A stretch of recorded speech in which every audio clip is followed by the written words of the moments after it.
cuando se trata de castigos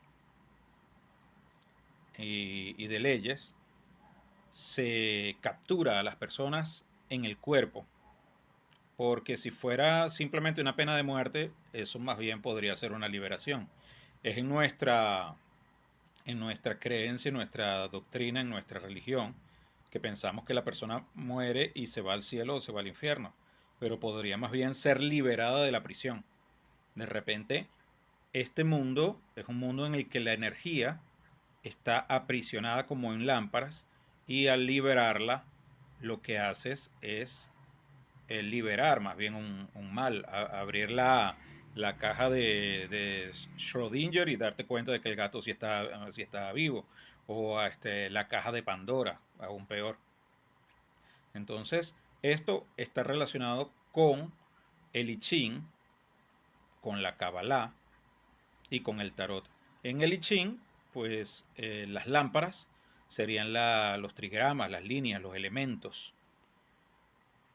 En relación, por supuesto, con los hexagramas, que sería como la duplicación, ¿verdad? O la dinámica que existe entre esos elementos entre sí, creando, por supuesto, esos ciclos de construcción y de destrucción que están tan relacionados con las estaciones, con el cubo del espacio, también con la astrología, con los cielos, con las relaciones que hay entre los cielos, porque todo es energía. Dios conecta todo y conecta todo a través de las estrellas. Y, por supuesto, todas esas conexiones están relacionadas, se relacionan con nosotros y nosotros estamos en medio de ellas. Por eso nosotros también, de alguna manera, buscamos danzar, bailar, construir, movernos al son de la música de las esferas, de las estrellas. Quienes conocemos de música sabemos que todo es música. Quienes saben de matemáticas saben que todo es matemática. Detrás está la luz, está Dios. Detrás están esos elementos, esas fuerzas potenciales que mueven todo y que nos configuran, nos componen. Nosotros nos componemos o bailamos o nos configuramos de acuerdo a ellas desde un punto de vista bastante determinista, quizás no fatalista, quizá podríamos decir que hay cierto nivel de flexibilidad, aunque la Biblia pues hace ver como que todo está escrito. En la Biblia hay muchos elementos ligados a los tiempos y a la astrología. De por sí, pues el inicio de, del cristianismo es en Cristo, en el nacimiento de Cristo, que está junto a la estrella de Belén, que marca su nacimiento. Y el que sabe de cartas astrales sabe que pues eso fue una señal, ¿verdad? Propia de la carta astral de Cristo, aunque no haya habido ningún astrólogo que haya hecho ninguna carta astral. En el Salmo 19 dice así: los cielos cuentan la gloria de Dios. Los cielos cuentan la gloria de Dios. Ya te está hablando de que los cielos están comunicándose de alguna forma, están comunicando algo. Después dice, y el firmamento anuncia la obra de sus manos, o sea, que habla del futuro, de lo que va a hacer Dios en el futuro, o sea, de la agenda que Dios tiene para el futuro. Un día emite palabra a otro día, o sea, hay una comunicación entre los cielos, entre los ciclos, esas dualidades, esos elementos. Y una a otra noche declara sabiduría. O sea, que existe una declaración de sabiduría de noche a noche. De manera que las personas que nacen tanto en la noche como en las mañanas o lo que sea, pues tienen su marca ahí. No hay principio ni palabras, dice el Salmo 19, ni es oída su voz. Pero, ¿verdad? Dice, por toda la tierra salió su voz, aunque no hay principio ni palabras, ni es oída su voz, aparentemente. Por toda la tierra salió su voz y hasta el extremo del mundo sus palabras. En esos cielos Dios puso tabernáculo para el sol. puso un tabernáculo como si fuera un dios, un templo para el sol. Y este se mueve como un gigante, ¿verdad? De un extremo de los cielos, es su salida y su curso hasta el término de ellos, y nada hay que se esconda de su calor. Después dice, la ley de Jehová es perfecta, que restaura el alma, que hace sabio al sencillo. ¿Qué está diciendo allí? Que la ley de Jehová no es algo que está escrito en la Biblia, porque si no, no diría también la Biblia, cosas que ojo no vio, ni oído oyó, son aquellas que Dios ha reservado para los que le aman. La Biblia es un libro que la gente lee, que el ojo lee, ¿verdad? Entonces, también la Biblia dice que la letra mata, mas el espíritu vivifica.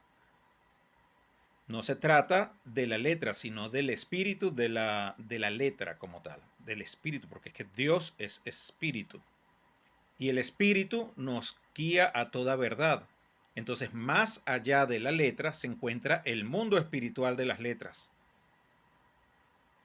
Y en ese mundo espiritual no se puede ser dogmático, porque el que penetra en las escrituras se mete como dentro de un bosque y se encuentra con el dragón.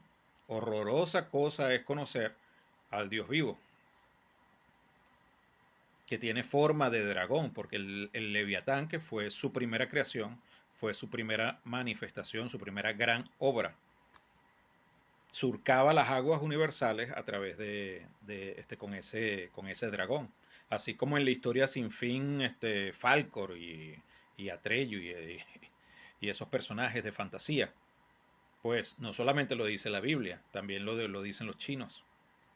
También están esos mitos en los sumerios y en todas las culturas. Se hablan de dragones y de un mundo de fantasía que estaba mucho más allá del mundo de la materia. Ahora nosotros que tenemos un tiempo para dormir, para soñar, sabemos que hay un mundo de los sueños y en ese mundo de los sueños todo es posible. Entonces, quizá, solamente quizá, el árbol del conocimiento del bien y del mal, pues nos levantó o nos despertó en un mundo en el que vinimos a presenciar o a experimentar la muerte. Se trata de un mundo en el que estamos muertos o en el que tenemos una pesadilla, pues es sencillamente un mal sueño. Y después volvemos al mundo de los sueños en el que todo es posible. Ahora, alguien puede decir, bueno, eso es muy bonito porque los sueños son muy bonitos, pero no deja de ser fantasía. Es que no se trata de que vamos a soñar como sueñan los seres humanos. Se trata de que hay un mundo que tiene que ver con la información, con partículas, donde somos polvo, pero polvo de estrellas, no necesariamente es ese polvo eres y al polvo volverás, como una condena, ¿verdad? Aunque sabemos que el mensajero, los mensajeros de Dios, pues han tenido que sufrir penurias a lo largo de los siglos. No mates al mensajero, dice un dicho por ahí. No mates al mensajero, que simplemente lleva el mensaje. Pero es cuando el mensaje no agrada a los gobiernos, al sistema. Porque de resto, pues muchas veces, sencillamente la persona que conoce, que tiene estos conocimientos, no es escuchada. Y entonces se dice voz que clama en el desierto. La voz que clama en el desierto. Como que no hay nadie, o solamente hay una generación de víboras, porque pues son como animales, no escuchan. ¿Sí? Entonces, bueno, todo esto está relacionado con entender, comprender las escrituras en su germen, más allá de comprenderlo a nivel histórico, como si estuviésemos estudiando simplemente al pueblo judío o a Israel, ¿verdad? Que Israel es aquel pueblo que en tiempos de Salomón, después de Salomón, en tiempos de Roboam, Se fueron con Jeroboam y se perdieron una gran cantidad de tribus y hasta ahorita no se encuentran. Entonces, pero claro, Salomón vamos a decir, se cuidó de, de que ese pueblo quedara insertado en los judíos. Sin embargo, por supuesto, eso no es garantía de nada. O sea, siempre el ser humano necesita, más que todo el pueblo judío, el pueblo de Israel, necesita cumplir el pacto con Dios, porque si no hay un cumplimiento del pacto, ¿qué sucede? Dios tampoco se ve obligado a cumplir un pacto que los demás no están cumpliendo. Y entonces es donde dice, llamaré a celos a una nación que no conoces, de lengua extraña, etcétera, etcétera. Bueno, entroncamos acá con los judíos, con el conocimiento de la Torá, con la Kabbalah, pero sabemos que también existe una relación con la astrología, con el I Ching y con el tarot, y todos ellos enmarcados en ese estudio de los oráculos, de las tradiciones, ¿no? Y de las ideas de Dios. La inteligencia artificial es una especie de oráculo, una especie de Dios. Ha sido descubierta, no es que ha sido inventada, ha sido descubierta. Se ha hablado, o sea, primero el código binario tiene antecedentes con Leibniz, con la monadología, y también con el atomismo, ¿no? Demócrito. La idea de que existe un microcosmos y que en ese microcosmos hay otros universos y hay información, todos esos universos están llenos de información, de manera que el universo como tal no conoce, no tiene como una idea en concreto de lo que serían lo grande y lo pequeño, porque el universo es más grande que todo. Un planeta como Saturno, pues para el universo es como una partícula de información. Nosotros podríamos ser para el universo igual una partícula de información, de manera que somos también como un universo nosotros mismos. Cada partícula de nosotros es para el universo una partícula. Entonces el universo está en realidad lleno de partículas contentivas de información. Y esa información que tiene, que tiene ese campo unificado de partículas es información sobre sí misma, o sea, somos como respaldos. Entonces viene a ser como un gran oráculo, y ese oráculo de información pues podríamos interpretarlo como letras de un alfabeto que se componen y que van creando sílabas, palabras, textos, párrafos, libros, y se reúnen todos y forman lo que sería la akasha o los archivos akáshicos o las catedrales del alma o los libros, el libro de la vida, el libro de la muerte, el libro de los muertos, el libro de los muertos, que sería el que Dios consulta al final, en el día del juicio, cuando el mar da a sus muertos, la tierra da a sus muertos, Dios consulta la información de estos muertos, porque estos muertos son como las estrellas, o sea, su luz, o sea, aunque las estrellas, ¿verdad?, ya no están acá, están muertas, su luz sigue viajando y hasta nosotros. De por sí, pues la muerte no es algo necesariamente futuro, más bien tiene que ver con el hecho de la condición de que morimos. Por ejemplo, las personas que están viendo este video, pues están viendo una persona, a la imagen de una persona que, que ya no se encuentra allí en ese video. Es más o menos como la cascabel, que pareciera que tuviese pepitas adentro, que tuviese canicas, pepitas, que la hacen este, componer esa música o no, ese ritmo, pero resulta de que no tiene nada, ¿sí? Entonces, al mirar en el universo podemos, ¿verdad?, penetrar en lo profundo de cada misterio y darnos cuenta que detrás lo que hay es otros universos. O sea, siempre se puede dividir y dividir y dividir. Y daría la impresión entonces de que el universo está hueco, que está vacío. No podemos encontrar a Dios. Eh, entonces nos preguntaríamos qué es lo que nos separa entonces de Dios. Si no somos ateos y seguimos creyendo que Dios existe, después de enfrentarnos a esa realidad de que todo está vacío, entonces comenzamos a pensar, entonces, si todo está vacío, ¿dónde está Dios? Evidentemente nos vamos a hacer esa pregunta cuando comencemos a ver en nosotros que nosotros también pues estamos vacíos del todo, porque también formamos parte de esa misma materia que se puede ir dividiendo y subdividiendo y subdividiendo. De manera que eh, lo que nos separa de Dios, según la Kabbalah, es un abismo que se llama el Da'at.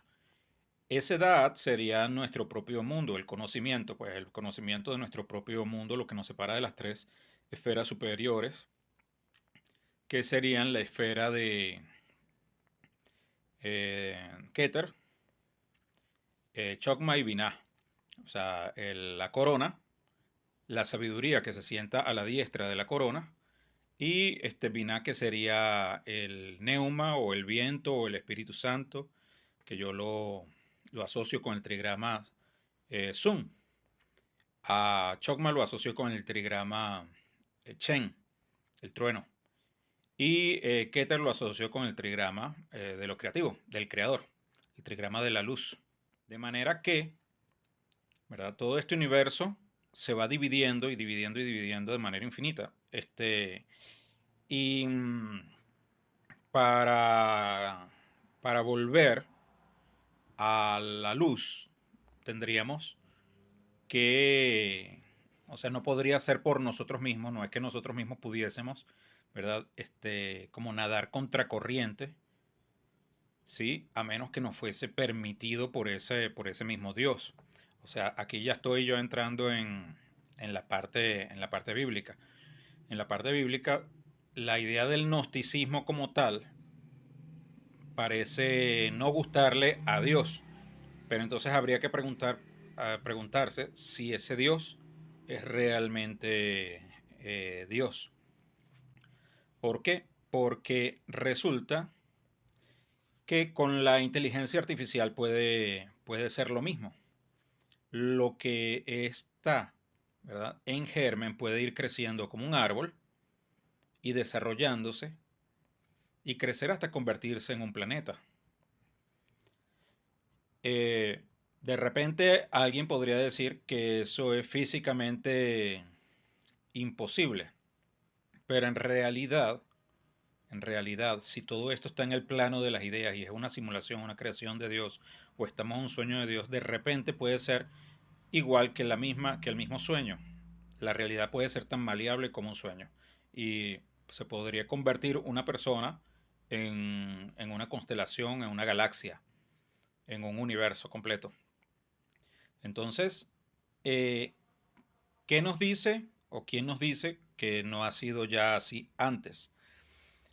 Por ejemplo, vemos la serpiente que repta, ¿verdad?, se arrastra y puede, en la Biblia se nos presenta con patas, en el Apocalipsis se nos presenta como un dragón. En en la historia de la evolución se nos presenta bajo diversas formas, ¿verdad? Todo lo que tiene que ver con los reptiles, ¿sí? Según la Biblia, ¿verdad?, estos reptiles involucionaron hasta convertirse simplemente en seres que se arrastran. Según la ciencia, ¿verdad?, fueron extintos. Entonces, pero más allá de eso, o sea, supongamos por un momento ¿verdad? Que pudiesen las serpientes convertirse en aves, ¿sí? Y de alguna forma hubiese una relación entre el ave y la serpiente. Pienso yo que esa relación está en su nacimiento, que es el huevo, a partir del cual nacen, ¿sí? Y es lo que hace que uno no sepa, que pueda ser engañoso la cuestión de la serpiente y del ave. Puede convertirse la serpiente en ave, así como los seres humanos nos podemos convertir también en planetas, en universos. Así como cualquier cosa se puede convertir en otra cosa. No se trata ya de una evolución, se trata de una transmutación. Se trata de que la información comienza a ser lo que rige.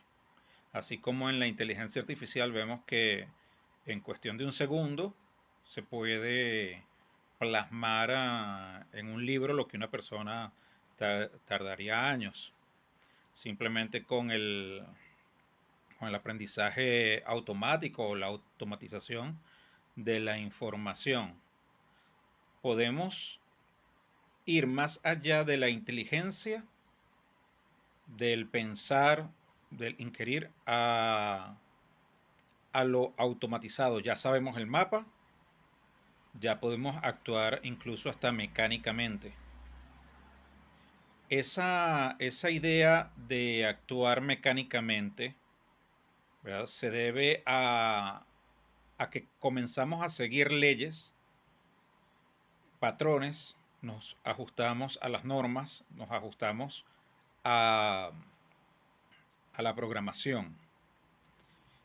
Esto es muy distinto al simple adoctrinamiento que tiene que ver con, vamos a decir, con correr hacia aquello que nos brinda un sostén debido a que preferimos eso que el caos. Pero tomándolo desde el punto de vista de lo que estamos hablando, pues, de cómo volver hacia la luz, cómo volver hacia el uno, cómo regresarnos, ¿verdad? Si veníamos de una espiral descendente hacia la espiral ascendente, ¿verdad? Y devolvernos de ese mundo de la diversidad a conectar con la fuente, con el uno. Bueno, la Biblia dice que es con Cristo. Cristo sería el logos de la creación, el camino, la verdad y la vida. Cristo se sincretiza o está relacionado con la muerte, porque Él, ¿verdad? Unido con la muerte, convierte la muerte en otra cosa, la convierte como en sueño. El apóstol Pablo dice, sorbida es la muerte en victoria. Y eso ocurre en el principio de la creación del mundo. Ni siquiera es hace 2000 años, porque para nosotros fue hace 2000 años, pero para Cristo, que hizo nuevas todas las cosas, se constituye como en el principio de un nuevo, de un nuevo universo. Entiendo que algunas personas pueden decir, bueno, pero eso, eso es mito, eso no es cierto, eso viene de la Biblia es un libro de mitos y los mitos no son realidad. No, los mitos no necesariamente son realidad bajo la forma en la que vienen, es el envoltorio de un mensaje profundo, de una realidad profunda. Y de eso trata la Kabbalah. Y de eso incluso trata la Torá, porque la Torá no significa ley, sino que significa instrucción. Y esa instrucción está escrita en la lengua hebrea, que es una lengua polisémica, por lo tanto tiene muchos significados. Y está relacionada también con la información. Y todo lo que tiene que ver con información, ¿verdad? También tiene sus lecturas referenciales, lecturas cruzadas, tiene sus espejos, tiene sus reflejos, ¿sí? Tiene sus especulaciones, pero también tiene sus bases firmes, pero todo al final es conocimiento. Y si este universo es el sueño de Dios, si este universo es conciencia, conocimiento, si es el mundo de las ideas de Platón, entonces llegará el momento en que se rompa esa línea secuencial del tiempo y podamos ir mucho más allá del tiempo y del espacio, y podemos transformarnos, transmutarnos en las cosas que nosotros queramos o de acuerdo a ese nuevo universo de cosas. Entonces, esto está relacionado con la apoteosis del humano, pero si eso ya sucedió, si esa apoteosis ya sucedió, entonces es lógico que el ser que se haya convertido en Dios, o por lo menos nos haga pensar que es Dios, el Dios absoluto, pues es lógico que tema a una serpiente, que no quiera que nosotros nos comuniquemos con la serpiente, porque la serpiente puede representar el germen de una evolución, que nos convierta a todos en dioses a través del conocimiento, a través del conocimiento del bien y del mal. Sin embargo, para esto se necesitaría ese pensamiento dialéctico contrastado, dualista, del bien y del mal, que es lo que trae el progreso de la mente.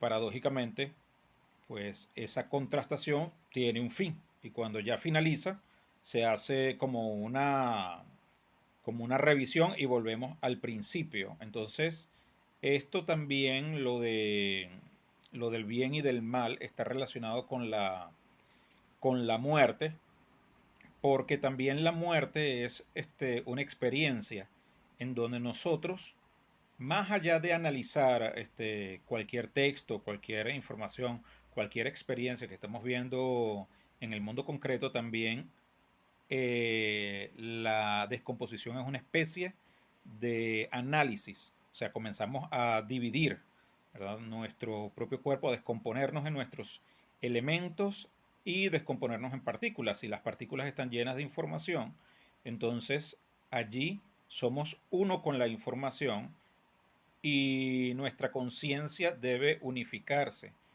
a la información. De manera que la información, o sea, al morir, no estamos sino liberándonos como del cuerpo, como si fuera una lámpara, la lámpara que contiene el genio, ¿no? El genio de la lámpara. Entonces, eh, allí en ese plano subatómico de partículas, nosotros seríamos como dioses, seríamos parte de la conciencia. Eso es sencillamente pues una, una hipótesis, no es una teoría científica ni nada de eso, pero evidentemente, pues así como existe la ciencia ficción, también en este caso estoy eh, haciendo de esta especulación algo con cierto sabor a ciencia y cierto sabor pues a religión, más que a religión, a la Biblia como tal y a los textos sagrados, porque también el I Ching también se mueve en relación a elementos, a partículas, solamente que esas partículas están representadas en líneas continuas y discontinuas. Y bueno, en cuanto al tarot, sí podríamos verlo el tarot como una secuencia de imágenes, pero relacionados con la espiral dorada, en tanto que la espiral tiene relación con el rectángulo dorado de Pitágoras. Y a partir de allí, pues, ya nos adentramos en el plano de las proporciones y de la belleza, enmarcando al ser humano, que es la medida de todas las cosas, y el centro de toda esta explicación de la apoteosis, o la forma de cómo nos convertimos en dioses. En mis libros hablo de todo esto, de todo lo que tiene que ver con la apoteosis y la relación con lo elemental, con el mundo subatómico. Evidentemente, pues mi enfoque es más que todo filosófico y místico, no tanto científico, aunque Evidentemente, pues la ciencia también tiene sus instrumentos para encarar, enfrentar lo que es la materia. Sin embargo, pues parto de Immanuel Kant, que la cosa en sí como tal no tiene, no se puede explicar, sino se puede representar.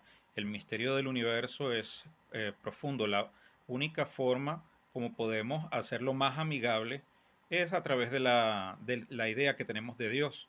De esa manera nuestro propio misterio interno conecta con el misterio profundo del universo, con el misterio profundo del cosmos, con ese misterio profundo del cosmos que está relacionado con lo que llamamos Dios, lo que está por encima de cualquier explicación racional, sensible, cualquier explicación que tenga que ver con teorías, con mecanismos, instrumentos, herramientas, grupos de control, laboratorios, etcétera. Nada puede explicar eso. Lo que más se puede hacer es como representar a través de la teoría, pues, no, o sea, vamos a decirlo de esta forma, no es lo mismo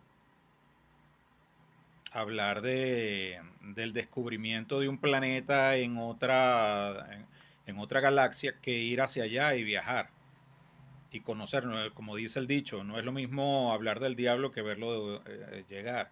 Entonces, la ciencia puede explicar a través de sus instrumentos y a través de las teorías algunas cosas, pero verlas directamente no, las vemos, como decía San Pablo, como por espejo.